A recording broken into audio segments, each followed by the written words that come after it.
Navy Air Rescue crewman. Let's dive in.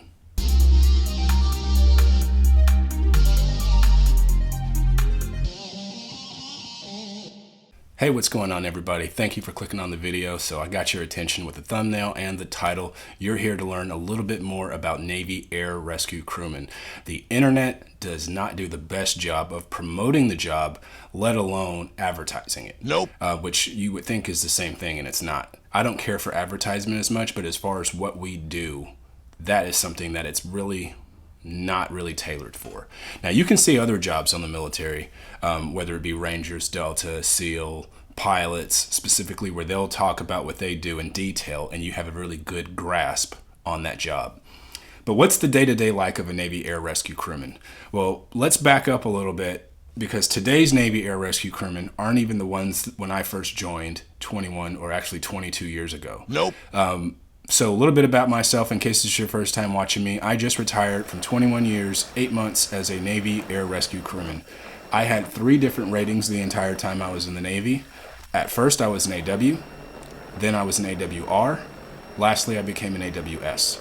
So I can speak on all 3 of those briefly. I don't know the most of them, or I don't know everything that we do, but I know what we did specifically from the AW standpoint. I want to talk about the history of going into the air rescue crewman side of things. So that was first not established. We had air crewmen before we had rescue swimmers. And back in the 1950s, I believe, there was a guy named Ernie Crawford. I do have his information, but I need to dig deep. Ernie Crawford was the first one to actually do what we call the SAR jump, or for lack of a better word, it's just casting from an aircraft.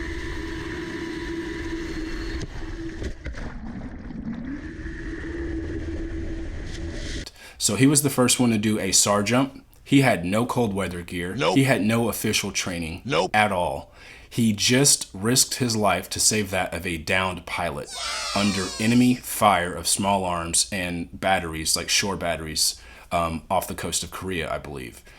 He was a machinist mate, so he was not what we call now an AW or an original AW. He was what we would call now a maintainer, or back when I first joined, he was a non-tac. So he was a non-tactical rating who was still an aviation rescue swimmer. So I want to talk about all the differences briefly. I'm not going to do this video too long. I have some legacy crewmen who are watching this video right now who thank me for what I'm doing, and I appreciate all those that I've served with, and we were students together, those who were my instructors, those who were my instructors' instructors, even former students of mine that are currently instructors.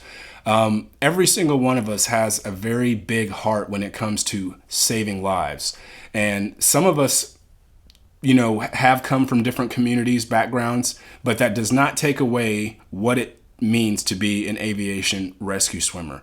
Some people think because it's not as physically demanding as other special operations units within the Navy or other helicopter crewmen throughout the military branches as a whole, I would say we are probably the most trained of all of them in some capacity. If you were to go look at an Air Force PJ, they are a rescue swimmer similar to how we are a rescue swimmer. They do medical, we do medical, although theirs is well more advanced than ours. They parachute, we do not yet. I think that's coming down the pipe. I've been talking to some people based on new TTPs for other mission sets we've been taking on that we may end up getting jump qualled. That may not be for everybody. Nope. However, some of us will get that qual. Now, we already get jump pay. Some people are confused on what, anybody who is a Navy parachutist or Marine guys who are still considered Navy parachutists, they are a department of the Navy. So you have your EOD, explosive ordnance disposal guys, they have their jump wings. Now SWIC, they have jump wings. SEALs, they have jump wings. And then we do not. Although we all do have to jump out of a naval aircraft to perform our duties. That alone requires you to get jump pay. We, on our community, call it SAR pay. That is because it is specifically linked to you being a search and rescue swimmer while you jump out of the aircraft. It is special duty assignment pay. You may hear it referred to as just SDAP, but it's jump pay. It's the same thing. Us doing any sort of free fall, there are a handful of crewmen who are walking around right now who have dual wings. They have their aircrew wings their chest candy, and then they have their jump wings underneath. We'll probably get into that in a later video. This is going to be a multi-part series, so please stick with me if you want to learn more of the history of the crewmen. I don't know them all, like I said, but this is what I've gathered during my research, not only as a 21-plus year vet, but as somebody who asked questions when I first started, and then seeing where the community is going now. So, like I said, I want to talk briefly about it, and I took some notes. That's a good thing to do, is take some notes. So, let's start off and say this. Air rescue crewmen are one of the only groups of people within the Navy's Warrior Challenge program out of the 5 penners, what we call it, the Air Rescue Pen, the Diver Pen, the EOD Pen, the SWIC Pen, or the SEAL Pen. We're the only ones I know of. This is not to denigrate the rest of those guys at all, but we are the only ones that have both a wartime and a peacetime mission set. What? So our mindset is literally any time is the right time. And I didn't just make that up. We always know that. So a lot of people will see on the movies or TV shows that guys are tethered to a pager. We are not tethered to a pager. You're tethered to your actual cell phone. You need to be called at any point, especially if you are on the alert crew. There has been many days like I was flying late that night, so I didn't have to be at work until maybe 2 or 3 in the afternoon, and I got called at 10 o'clock on the hook. Come in right now, take this flight within the next hour. And it doesn't have to be a wartime mission. It could be a peacetime mission. It could be a training mission. But the mindset it takes for somebody to live and breathe off of a flight schedule, being called by the squadron duty officer to say, hey, come in, be ready to fly at a moment's notice every time, is a big deal. And I'm pretty sure a lot of my crewmen can relate to that. When people ask me, hey, what schedule are you on? What's your work shift? I got a call not too long ago from a subscriber named Nick, and Nick is out to get that job right now. He's working on his contract, and he was specifically asking me, what is the day-to-day life of an air rescue crewman? And I said, I really can't answer that. That's something, what mine was will not be the same for you. Nope. And even if you are in my same unit, you may be in the same deployment cycle, you will still not do what I do. Nope. Some of it is going to be based on rank. Some is going to be based on qualifications. Whether you have any other jobs or any other collateral duties, you still are an air rescue crewman or naval air crewman first, air rescue crewman second. And then tertiary, you might have a ground job, which actually may take more of your time versus a 3 or 4 hour flight. So I spoke to him on the phone for about an hour, asking me as many questions as he could. I didn't have every answer, but I'll just say this. Your student phase, going from boot camp to your first command, that's pretty standard. You will have a normal schedule from, 6 in the morning, muster, to, 7 or 8 o'clock. You're going to be PTing. You're going to be going through a lot of that stuff. The air rescue crewman or whole pipeline is definitely physically hard.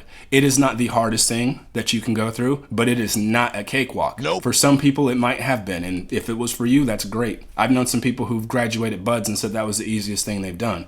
I've known some people who went through EOD and said that was the easiest thing they've done.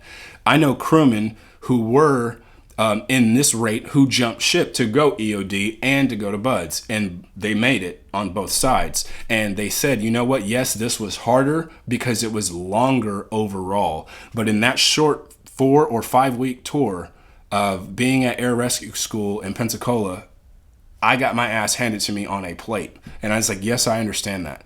Matter of fact, at one point I was a search and rescue instructor in Pensacola as well. And we used to have people come from all over to see what we were doing and realize it was not what they thought it was. They went there and found out it wasn't what they heard or saw from a 30-second YouTube clip.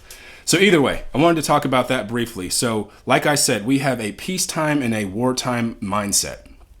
When you are stationed back here in America and you are at your current unit, whichever unit that may be, you will always have in the back of your mind, every time I go out on this flight, I may not come back from, it could be weather. It could be the aircraft. So mechanical issues can actually force you to divert and land somewhere else. It may also force you to land in the water where you may have to egress. That is a part of your mental psyche. You just have to know this could be my last flight. This could be my last everything. Now, the same goes for all of us who drive cars. You can leave to go to the store and never make it back home. But most of us don't think about that as the same way some crewmen don't think about a flight. It's just a normal day at the office. Certain missions make you think about that. Certain weather environments make you think about that. And so I wanted to talk about that because even though we do a lot of things that people do not see,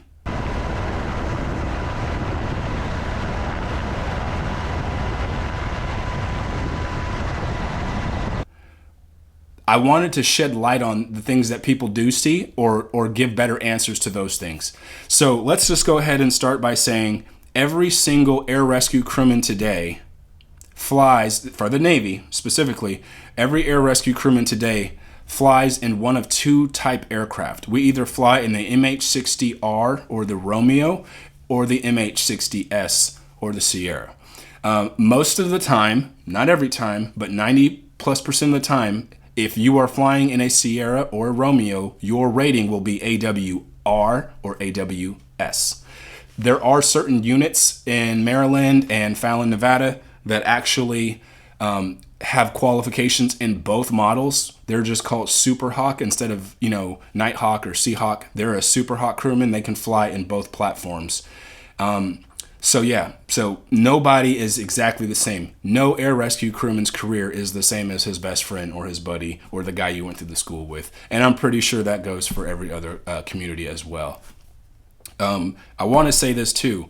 Everyone that does fly in those aircrafts, unless they are specifically a hospital corpsman, every single one of us are air rescue crewmen.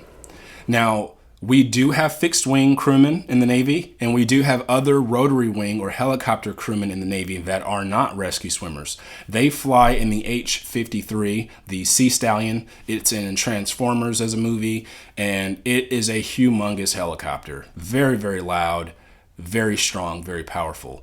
It is primarily used for mine countermeasures and stuff like that.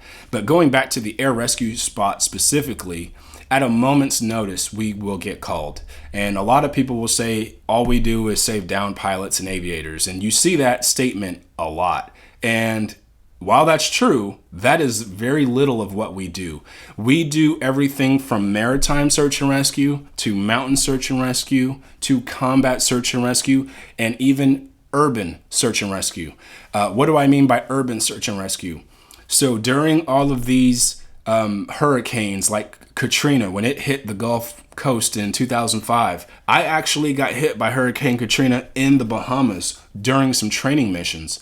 And when it was still a Category 1, it got in the Gulf, spun up, turned into a Cat 5, and wreaked havoc on, Mississippi and Louisiana. Well, aviation rescue swimmers from San Diego, Jacksonville, and Norfolk all flew down to Pensacola, and they ended up setting up shop, and then they actually flew in and were doing search and rescue. There are no rescue devices for an axe. There is no way to communicate via hand signals that there's somebody in the house. And so a lot of us have to do this thing that we all call CRM, which is adaptability, flexibility. You have to adapt to whatever the mission gives you. Sometimes the mission will pitch you a curveball and you gotta swing and hit that thing.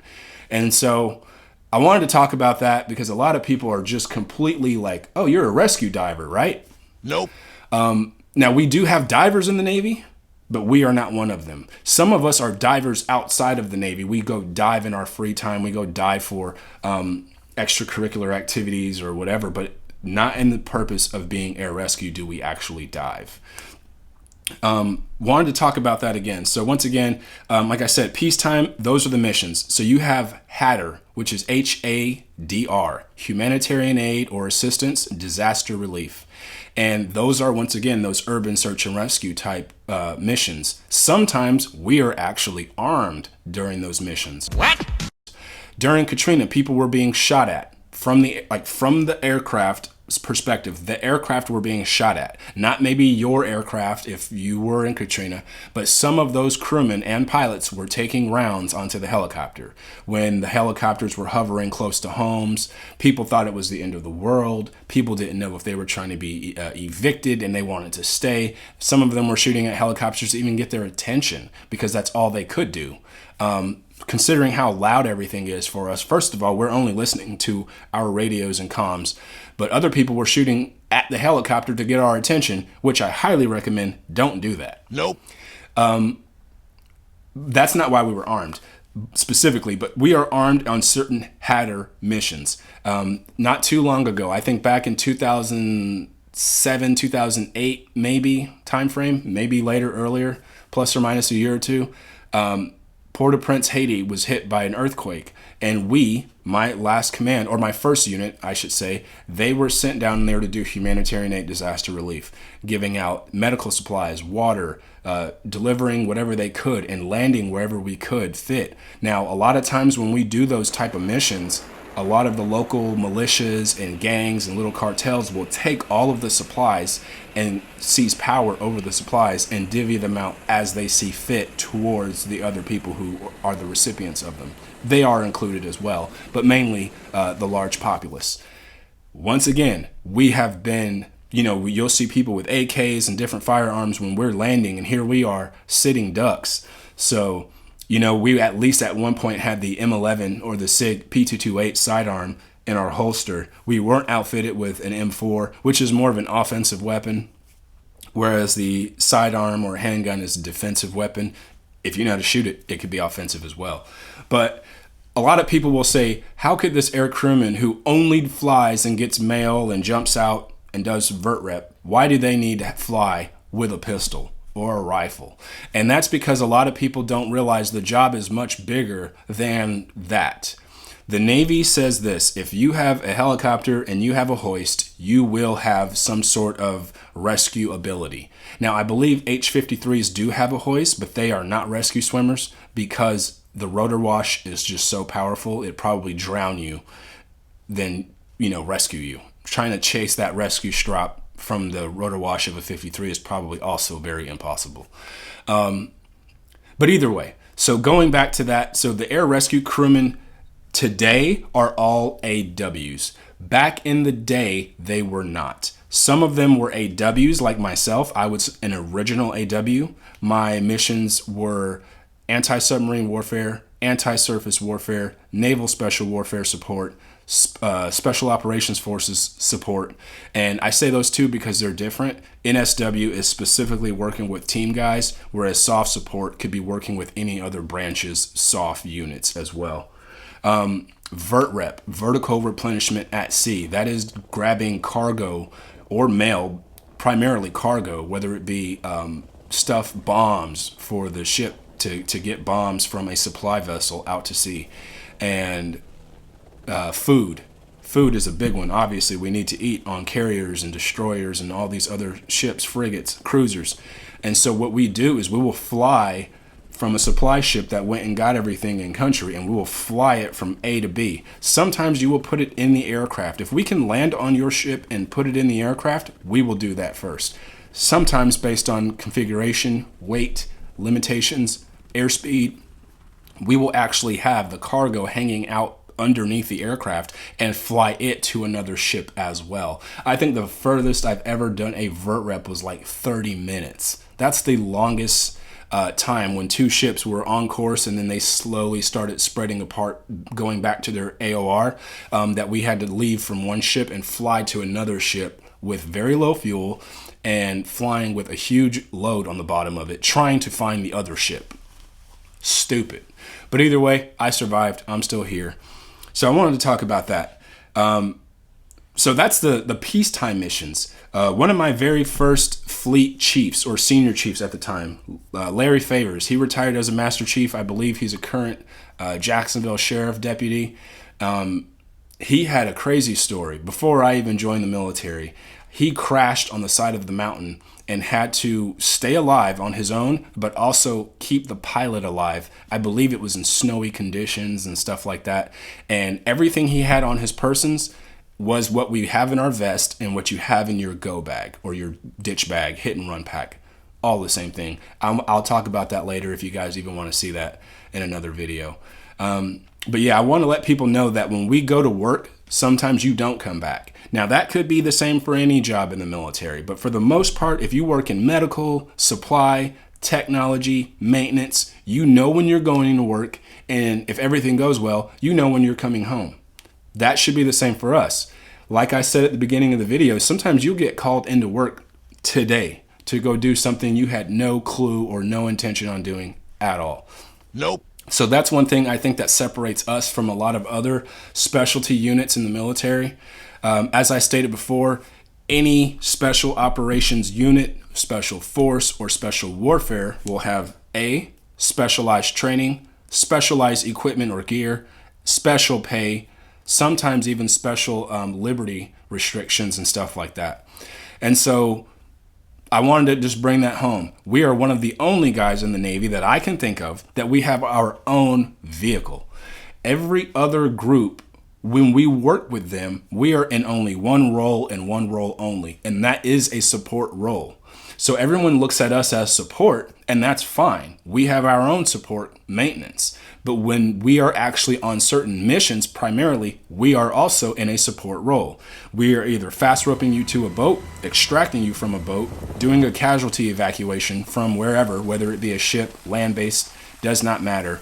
Hell, even if we're doing a personnel recovery mission and we get out as the actual ground unit, we're still in a support role for whoever that downed person is, that isolated personnel. But I wanted to talk about things like that just to clear the air, because a lot of people are genuinely confused on what the air rescue crewman does. Like I said at the beginning, also, we are air crewmen first, air rescue second. Now, no matter the age or the rank, every air rescue crewman is still an air rescue crewman. I think outside of the Master Chief rank, do they have to keep that up? Some of them still do, but most don't. But from Senior Chief all the way down to Airman or Petty Officer Third Class, every one of us is a door gunner. Every one of us is a rescue swimmer. Every one of us is a crew chief, and every one of us has to know medical. There isn't a time where you don't have to do that job. No matter how old you get, it is not age specific and it is not gender specific. We have everything across the spectrum in this rate.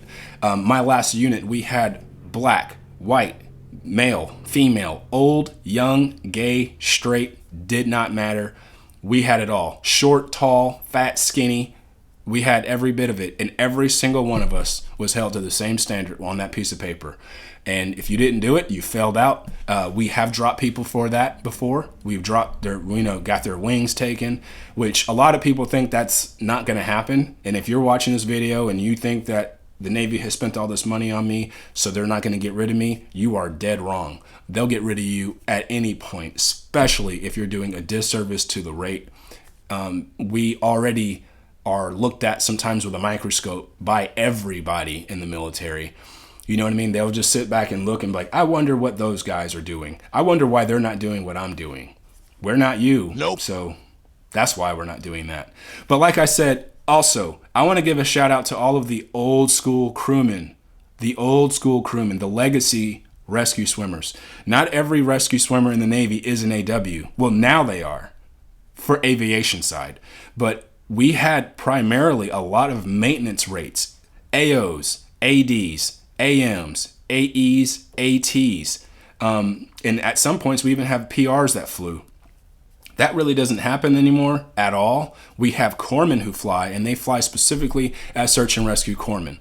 Now, those guys are also not air rescue crewmen. They are air crewmen who do search and rescue from a crew chief perspective and more advanced medical. They are not the ones jumping out of the aircraft. However, they can be hoisted down, as I've done on one of my last few flights before I retired. I was hoisting a female corpsman down to the ship, or from the ship. She was already on the ship on board during a mass casualty drill, and I had to hoist her back up into the aircraft. So when it comes to mountain search and rescue and all that other stuff, we are all the same. We're just the only ones that went to school on how to deploy into the water and get people out of certain devices, whether they're not wearing anything at all or they're wearing the latest device that the jet pilots are punching out in today.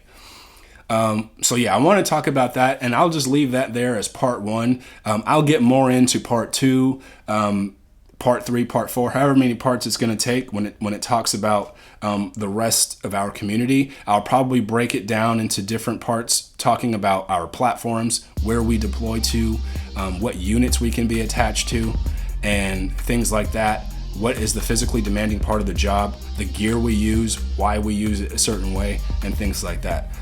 Thanks for watching this video so far. If you've watched me this long, I definitely consider you subscribing, because you don't want to miss part 2, 3, and 4, or however long it takes. This is Darian, and I'm out. Peace.